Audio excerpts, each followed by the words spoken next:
കഴിഞ്ഞ ഏതാനും വർഷങ്ങളായി ജോസ് കെ മാണി ഒരു നിലപാടെടുക്കും, അല്ലെങ്കിൽ ജോസ് കെ മാണി കഴിഞ്ഞ 6 മാസക്കാലത്തിൻ്റെ ഇടയ്ക്ക് നമുക്കറിയാം ആ കേരള കോൺഗ്രസ് എന്ത് നിലപാടെടുക്കും, എന്തായിരിക്കും ഇനി എടുക്കാൻ പോകുന്ന നിലപാട് എന്ന് പറഞ്ഞ് നിരന്തരമായ ചർച്ചകൾ നടക്കുകയാണ് അല്ലേ.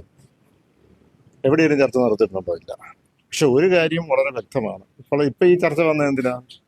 ഞാന് ദുബായിലുള്ള എൻ്റെ ഒരു സുഹൃത്തിനെ, എൻ്റെ പിതാവിൻ്റെ ഏറ്റവും അടുത്ത സുഹൃത്ത് ICUവിൽ ക്രിട്ടിക്കലായിട്ട് കിടക്കുന്നു.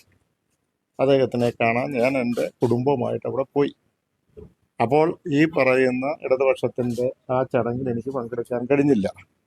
അങ്ങനെ വരുമ്പോൾ ഉത്തരവാദിത്തപ്പെട്ട ആളുകളെ ഞാനത് അറിയിക്കുകയും മുഖ്യമന്ത്രിയെ ഞാൻ അറിയിക്കുകയും ചെയ്തു.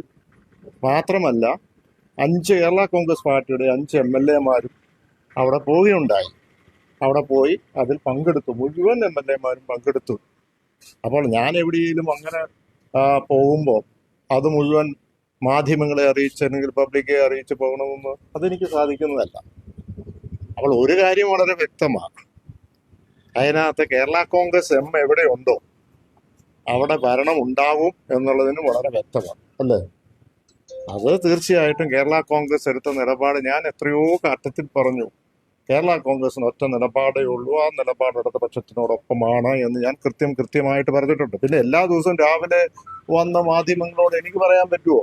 ഓരോ പ്രാവശ്യവും ആരെങ്കിലും ഒരാൾ അയ്യോ കേരള കോൺഗ്രസ് അതിൻ്റെ വിടുന്നു, കേരള കോൺഗ്രസ് അപ്പുറത്ത് ചർച്ച നടത്തുന്നു എന്നൊക്കെ പറയുമ്പോൾ എനിക്ക് എല്ലാ ദിവസവും വന്ന് ഞാൻ ഇവിടെയാണെന്ന് പറഞ്ഞുകൊണ്ടിരിക്കാൻ എനിക്ക് പറ്റുമോ? കേരള കോൺഗ്രസിന്റെ നിലപാട് ഉറച്ചതാണ്, യാതൊരു സംശയവുമില്ല.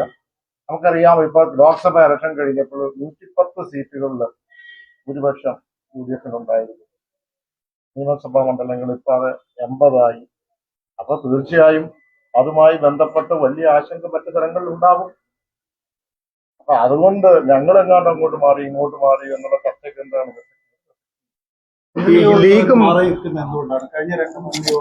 ആര് പറഞ്ഞു? മുന്നണി യോഗത്തിൽ ആരെങ്കിലും കേരള കോൺഗ്രസ് റെപ്രസെന്റേറ്റീവ് വേണമെന്നുണ്ടോ? എല്ലാ മുന്നണി യോഗത്തിൽ ഞാൻ പങ്കെടുത്തിട്ടുണ്ടോ? പാർലമെന്റ് ഉള്ളപ്പോൾ ഞാൻ പങ്കെടുത്തിട്ടില്ലല്ലോ.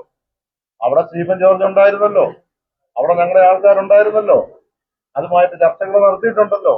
ഈ നിയമസഭ ഈ ത്രിതല പഞ്ചായത്ത് തെരഞ്ഞെടുപ്പുമായി ബന്ധപ്പെട്ടുള്ള അന്നത്തെ റിസൾട്ട് വന്നതിന് ശേഷം ആദ്യത്തെ LDF യോഗത്തിലും അവിടെ വിലയിരുത്തുകയും നമ്മുടെ നിലപാടുകളും എന്താണ് ഉണ്ടായതും ഒക്കെ ഞങ്ങൾ ചർച്ച ചെയ്തിട്ടുണ്ട്.